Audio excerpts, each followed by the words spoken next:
Hello and welcome to K-Pop Sunday, brought to you by K-Pop Sunday before you have to go back to work on Monday. We are your hosts, Onyx, Min, and JR. Welcome to episode 5. We usually do our episodes in pairs, where the first episode is more lighthearted and the second episode is a bit more informational. That won't happen in December and January, mostly just because those are pretty weird months with a lot of holidays and traveling, and it's just a mess. So including this episode, the next 4 episodes are just gonna be a bit all over the place. They will be fun, so please listen to them. We will still have a trivia question, and everything will be cool. And can you believe we're in December? Because I can't. So, with it being December, it means that our main Tumblr blog, called K-Pop of the Day 2, which you may or may not have heard us talking about the post of the day, which comes from that blog. That blog is coming to an end,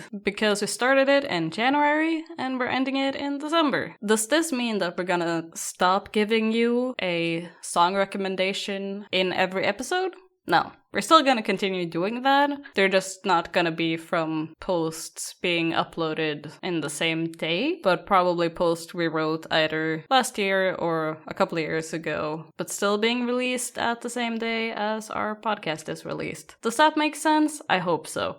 Since the year is coming to a close, we have decided to talk about some of our favorite 2019 K-pop related things. So, let's start. What was your favorite thing of 2019, Onyx? So, I've got a couple things on my list. Some of these did not come out this year, just that I discovered them this year. Like the existence of Walwery, that's been fantastic. Same with Clover, I finally discovered them, and I don't know. It explains so much about Eunjiwon's discography, with the fact that Clover exists. And then with Eunjiwon releasing I'm on Fire this year, like it has total callbacks to early Clover days. Like it just makes so much sense. But I did, however, discover Target this year. I love them. I really liked Very Very's Tag Tag Tag. Those were 2 great releases. Well, Target came out with a couple good stuff. And then also, for the first time, I saw the music video for Cherry Filter's Romantic Cat, which was a release that came out when I was in middle school, but I'd never seen the music video for it until this year. And it's like, that makes sense. But another track that I really liked, just because I thought it was hilarious, was Red Velvet's Zim Zambaleen. How do you pronounce it right? Zimzalabim. Oh, Zimzalabim. But the track that gave me the most joy has to come from Red Velvet for their track Zimzalabim, because the beginning makes me think of The Sims. Because, like, that sounds like something The Sims would say. And just, I can't get that out of my head. Because, Sims used to do releases where they would have artists record their songs, but in Simlish. And just the idea of K-pop doing it just cracks me up. So, endless amusement for me. But really, the number one thing that has been great this year, it's been a great year to be an HOT fan. Which normally you can't say that. But we've had a couple great things happen this year. Woohyuk just released 2 comebacks, and in the first one he was a very soft boy. If you know him, he usually is a very intense dancer, rapper. So to see him sort of pull it back, it was kind of a surprise because that's not his style. But I was very proud of him for taking that step and trying something new. So I thought that was pretty cool. Also, we got some very interesting pictures of Kangta this year. I'm very sad that Hedwig isn't continuing with him, but what we did get, I'm very happy with. Another thing has to be the health of the HOT members. Tony announced this year that he quit smoking, which I'm very proud of him for. Recently, it was announced that Heejun is trying to get his health on track, not by doing crash diets, but actually talking to professionals and working on exercise as well as eating well. So I'm really hoping that he becomes healthy because he's got a very bad history of yo-yo dieting. I really just want him to stay healthy because he's just happier when he can bounce everywhere. But obviously, I'm most excited about the fact that Jaewon was extremely confident in himself this year, which doesn't usually exist. He has just been posting a lot of stuff to Instagram just because he's proud of himself. He's like, you know what? I look cute today. I'm going to post a picture. So that's been great. HOT got to keep their name. Well, they've got to call themselves, I believe, High Five a Teenager now. They can't use the acronym, but I'm still thrilled over that. They're still performing together. They had a concert recently, right? Yeah, and everyone said how this concert was their best in a long time because all of the members had so much energy and confidence, and everyone just had was a really good time from what I've heard. That's great. Yeah, there was just so many things that, like, usually you can't say, oh, my first generation group had a great year. Like, every single member had a great time this year. But, you know, for HOT, this was their year. 2019 was the year of HOT.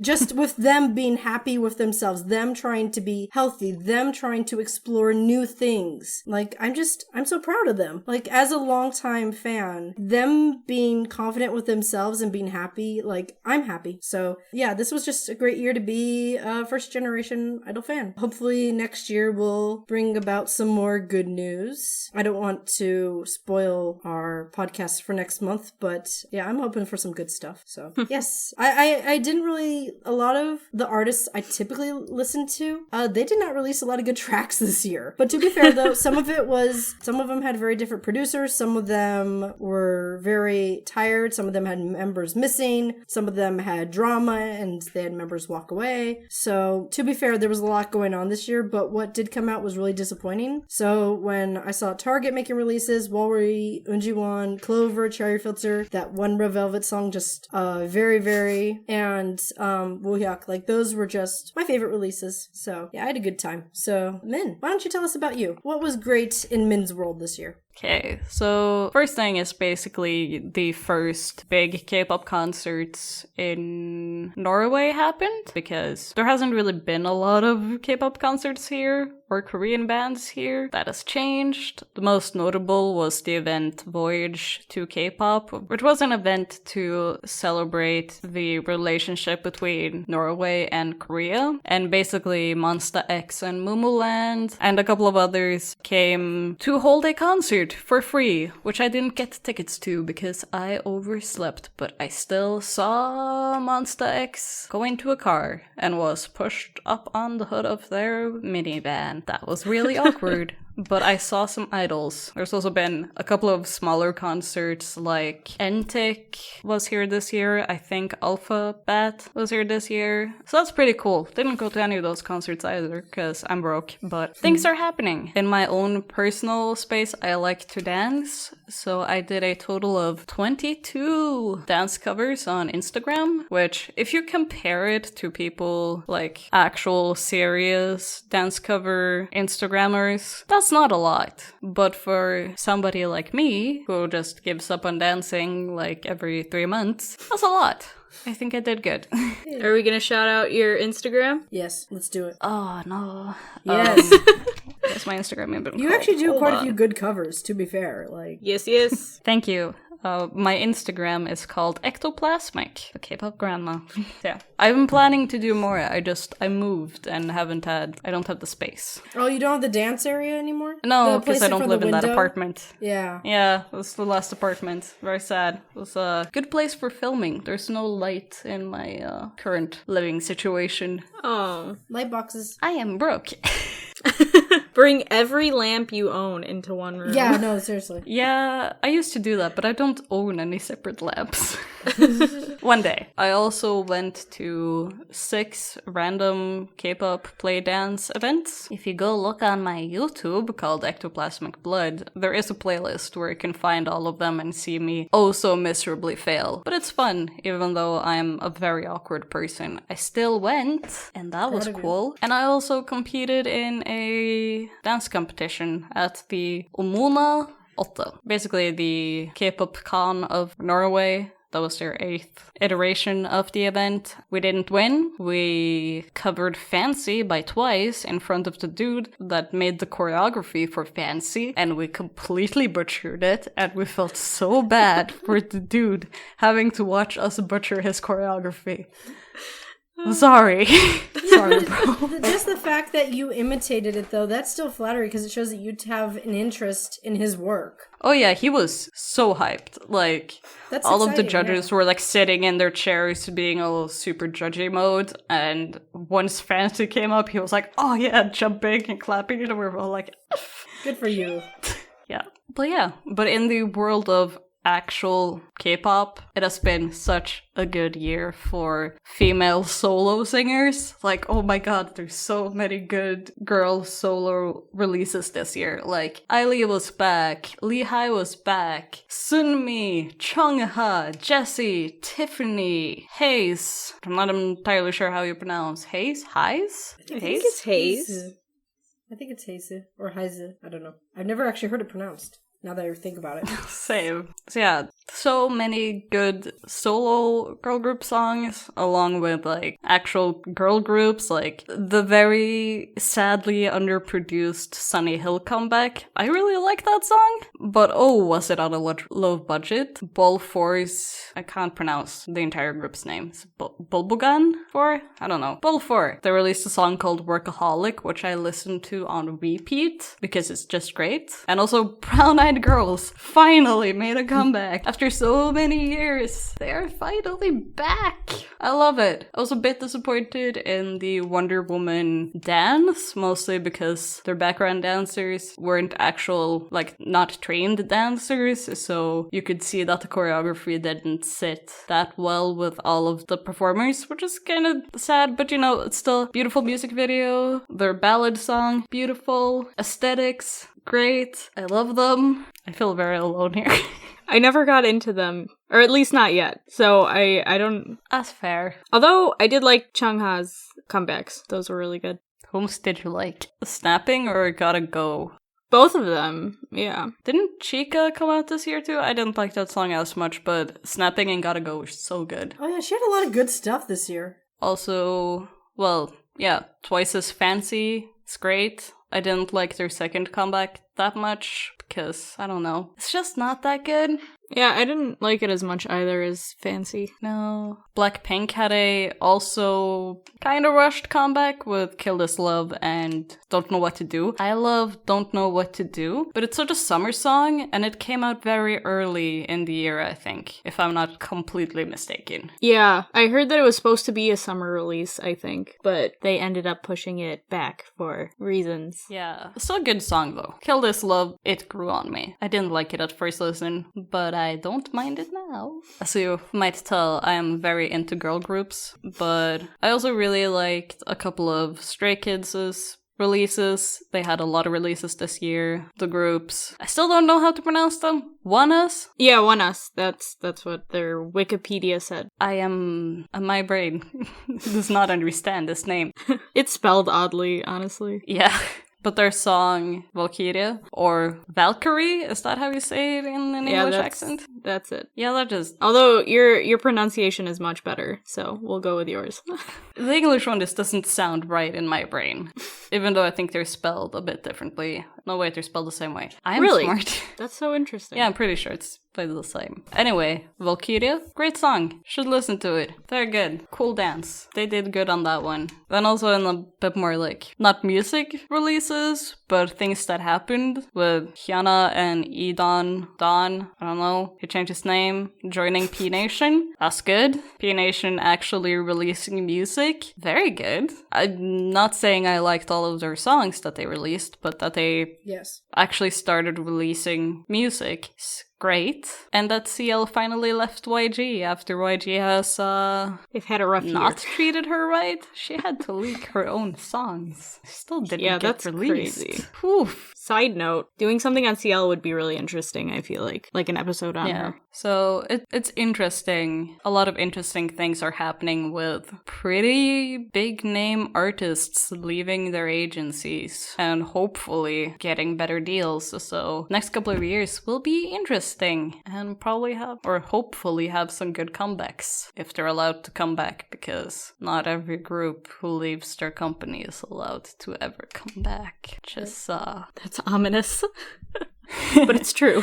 Yeah. Yeah. But at least it's easier though in recent years with them. Even if you don't have a lot of the resources you had with a company, you can still post online, generally speaking. Depends on the contract terms of getting out and stuff like that. But you can still like release music on SoundCloud or on YouTube. So there still are more venues than there were in the past that I think make it possible for artists to survive, but Yeah. we're seeing so much with the thing that always determines whether a group, how the longevity of a group, whether they're with a company or not, whether they stay with the company or not, is really the original contract that they signed onto and what shape was it in by the time that they left. Yeah. That really determines everything. And unfortunately, it varies widely on not just people who are going the legal route and like what the law requires, but there's also some people who still skirt around the law and they just haven't been brought to light yet. Even if people suspect or people know, there hasn't been a whole public court case to bring out those details. So there's a lot of people,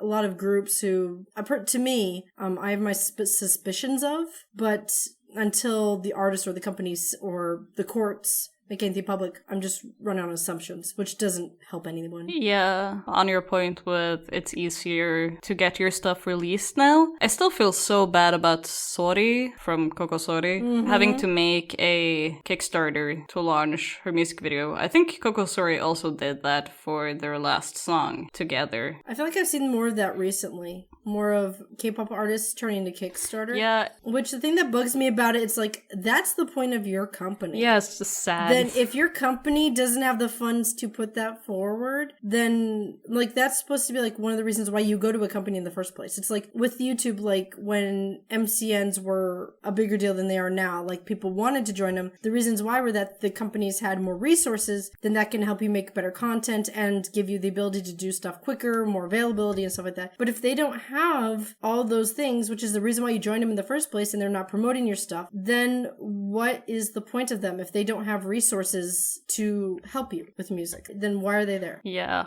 Why are you still with? That's the problem. Is I feel like we need to have it pushed back more on companies of responsibility. That if you are going to start signing people to contracts, especially exclusive contracts where they can only release stuff under you, then you don't release anything. You're like, oh, I can't. Then you need to release them or do something. Like, don't just keep them under you and keep the debt piling on when there's nothing coming out of it. Yeah. Let's talk about less sad things. So, JR, what's your favorite 2019 stuff in K-pop? Okay, so I've mentioned him before, and I will mention him again. But my main artist of this year, it has to be Sam Kim. His music is just so good. I actually found him in December of last year, but I have consistently been listening to him for the past 12 months, if not longer. So yeah, Makeup was the first song of his that I came across, and then I ended up listening to the rest of the Sun and Moon album, which that's off of, and I fell in love with all of the music on it, and I listened to his older stuff, and I don't know, I really like his music. One of my favorite songs off of the Sun and Moon album is Sunny Days and Summer Nights. It's really mellow, and I like listening to it on repeat because it's just calming, very nice. And to kind of counter that, his most recent release is called Where's My Money, and it's much different from the other one, but it's really catchy. And I mean, all his music is catchy, so if you don't know Sam Kim, yeah, look him up. You will not be disappointed. Some girl group songs that I really love this year: Orange Caramel's Shanghai Romance. Again, a very catchy song. Also, Newest's Minhyun is in the music video before he debuted, so he's very young in it. But yeah, it's just really catchy. A-Pink's, I hate pronouncing this because they pronounce it one way in the song, but I've heard them say it differently in the actual, like when you actually speak. Their last released, the Percent song. Is it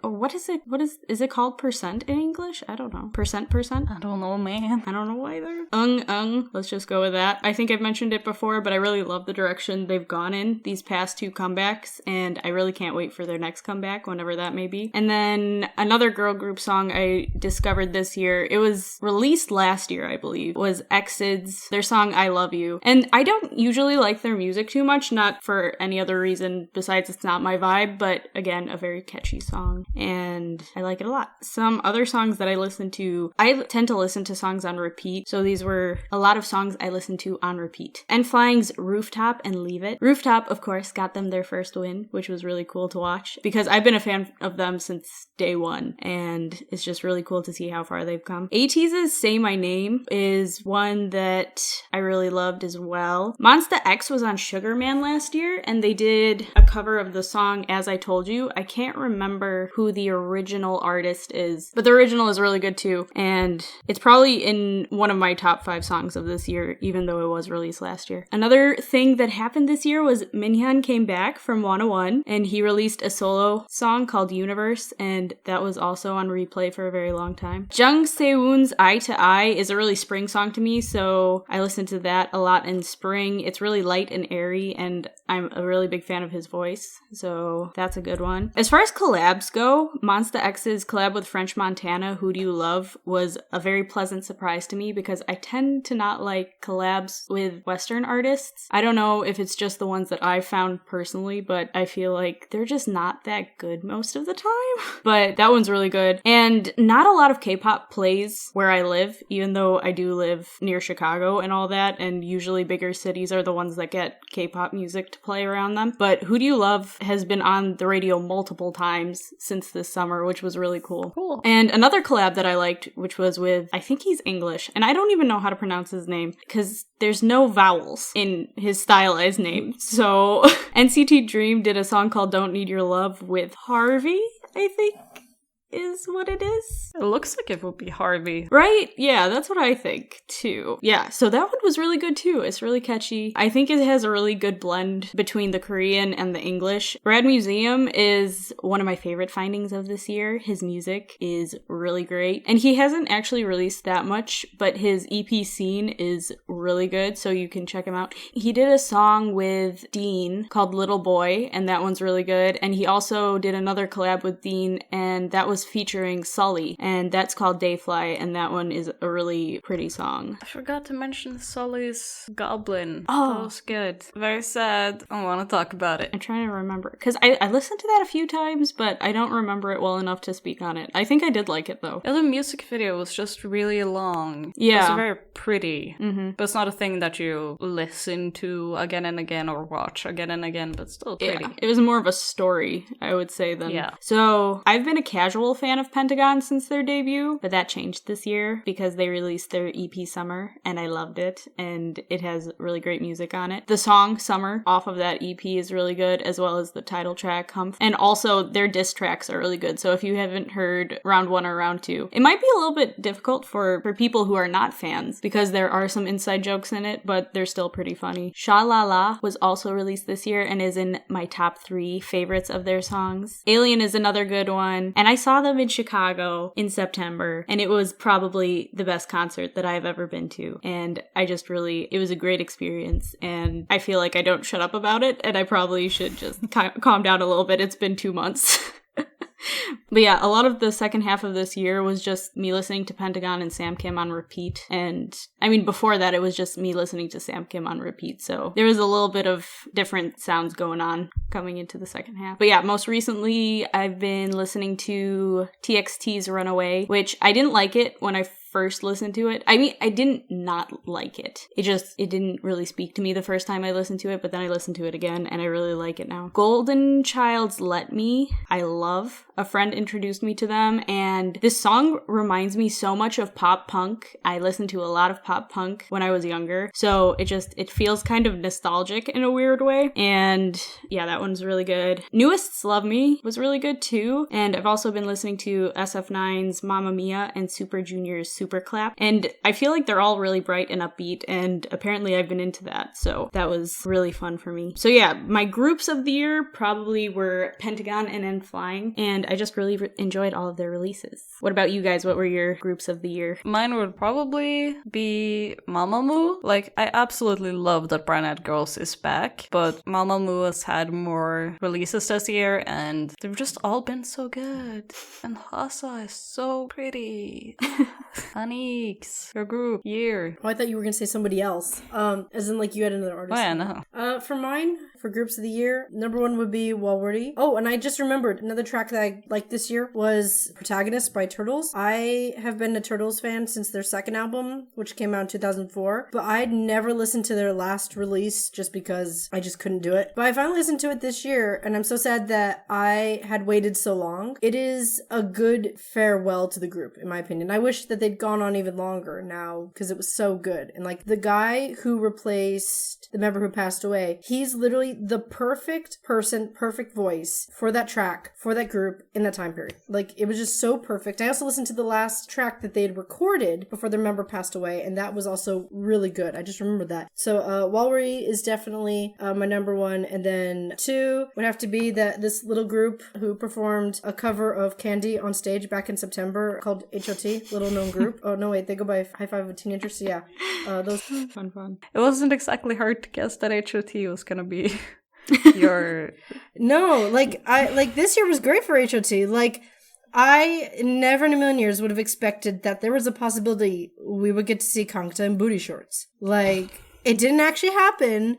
And yeah, he absolutely deserved, the consequences of his actions. But just the idea, we could have gotten a member shirtless and in booty shorts. I was thrilled. Now we just have to hold out and hope that Jaewon gets so confident he's gonna show off his abs. Like, I have many hopes. Yeah, there's been like a renewed love of HOT for me this year just because of how all of them went and they tried something new. Even, like, there were some downsides to some things, especially like as a group.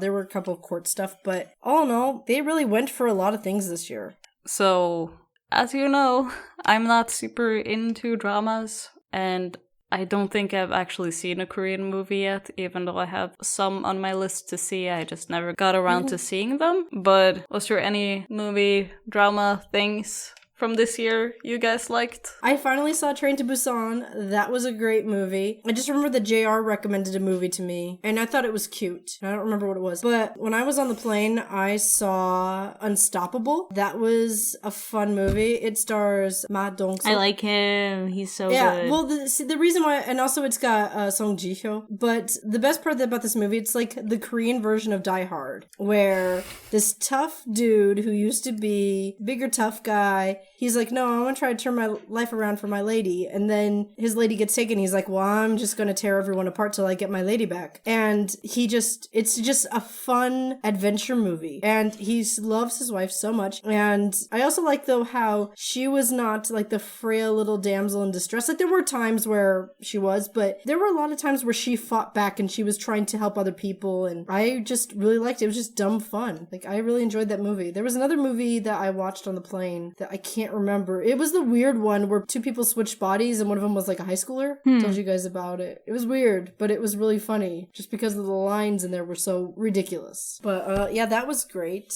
I didn't really see any dramas this year. Like, I did watch, I think it was this year, I watched Autumn in My Heart. Yeah, that was a drama. I've been meaning to see that. Classic. You should absolutely watch it. You should mainly watch it just because, boy, are Korean dramas different today than they were back then. You mainly should just watch it for the wake-up call. Not because I recommend it. Although I do like the soundtrack. And also there are so many moments in that show where they're very iconic moments. So I have no dramas to recommend, but for movies, I'm going to recommend Unstoppable. That one is just, if you want just like a dumb, fun action adventure. If you're a fan of Die Hard, you're gonna like it. So, yeah. Sounds good. Yeah, I don't watch that much of anything else besides K-dramas, which sounds kind of bad, but I do occasionally watch other shows. But the thing is, K-dramas are nice because they're packaged in short 16-episode seasons that don't go on for 10 seasons. You know what I mean? It's just, I got so sick of watching American shows that had 25 episodes of just filler and barely any plot. And if they did have plot, it just got more ridiculous as the seasons went on, and I was tired of it. So finding K-dramas was really nice for me. So I did watch older dramas this year, but the ones that I chose to talk about right now are ones from 2019, except for Sky Castle, because Sky Castle actually started at the end of 2018, but it ended in 2019, and I started watching it in 2019, so I'm going to talk about it now. But yeah, I saw a ton about it, and I saw that it was breaking records left and right for viewership ratings, so I finally decided to watch it, and once I did, I understood why it was so hyped. The acting is incredible. The plot line is really well done, even though it sounds kind of like, it seems like something that has been done before in K-dramas, which it kind of is, but I think they did it in a much better way this time around because it's a little bit more updated, and while it's dramatic, it's not overly dramatic. Also, the OSTs were really good. So that's one that I would recommend. Welcome to Waikiki Waikiki 2. The first season of Waikiki is one of the funniest things I've seen in my entire life. It had such a great cast, and while the second season had a different cast except for one member who reprised his role, it was still pretty good. Yeah, it was really hilarious, and both seasons are really good. I do recommend the first one more so than the second one, but if you like the first one, definitely watch the second one. Another one that was really great this year, and if you are a fan of IU, Hotel de Luna was so good. Her acting has gotten so incredible these past few roles she's had. I remember watching her, it might have been Dream High was the first thing I saw her in, and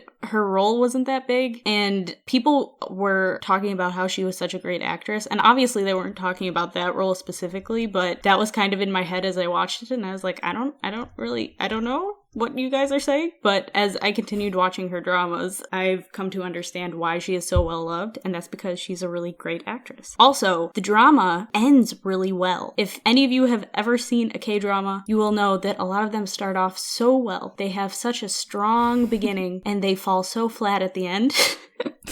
It is so disappointing on so many levels. So, I mean, that is one of the bigger downsides of K-dramas. A lot of them have crappy endings. But this one was really good. The set design and the wardrobe are incredible. They're so beautiful. She looks incredible in all of it. And Block B's P.O. is in it, and he's really cute.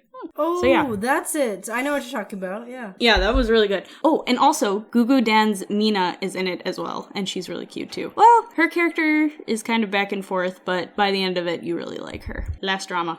This last one is called Extraordinary You, and I am actually watching it right now. By the time the episode goes up, the ending will have aired, but as of right now, there's still 2 episodes left, and I am so disappointed that it's ending because it is a really, really good drama. It takes a lot of the usual tropes you see in like high school dramas. It doesn't necessarily turn it on its head, but it shows how cheesy it is, and the characters are really self-aware of that. But yeah, it's really fun. It's characters in a comic book, and they're aware that they're in a comic book, and they're trying to change the fate of the comic book, which sounds kind of crazy, but it's really well done. And SF9's Rowan is in it, and I've seen every drama he has been in, and this is by far his best acting. So that was really cool to see. And the plot is really it's just really cool. I like that one a lot. Is there anything else from this year that we have forgotten about? There's probably a lot.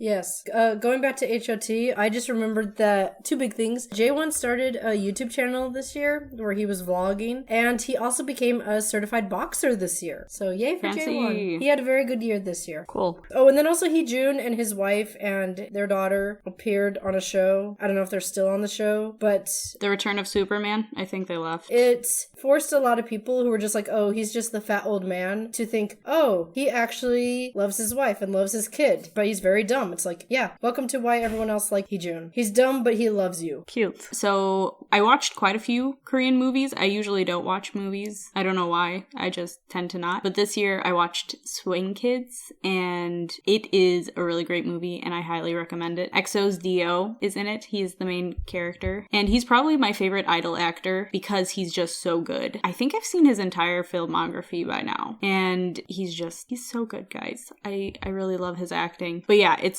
really well written. It's also really sad. It's a war movie, which I don't think I knew going into it. I tend to just watch things without looking at their synopsis or anything like that. I just watch them. And then I come out of the movie and they're really sad. And I'm like, I kind of wish I read the synopsis before watching that, so I would have known what I was getting myself into. But I didn't. But that should not deter you because it's a really great movie and I recommend you watch it. So yeah.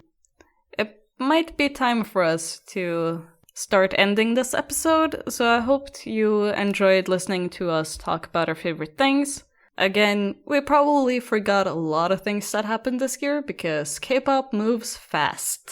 This year was very eventful, like extremely eventful, so that's also hard to decide on one thing, because there was a lot of good and a ton of bad and a ton of weird and questionable things. So a lot of things have probably slipped our mind because we did not think to put stuff together as stuff was happening. We will be smarter next year about that. Maybe.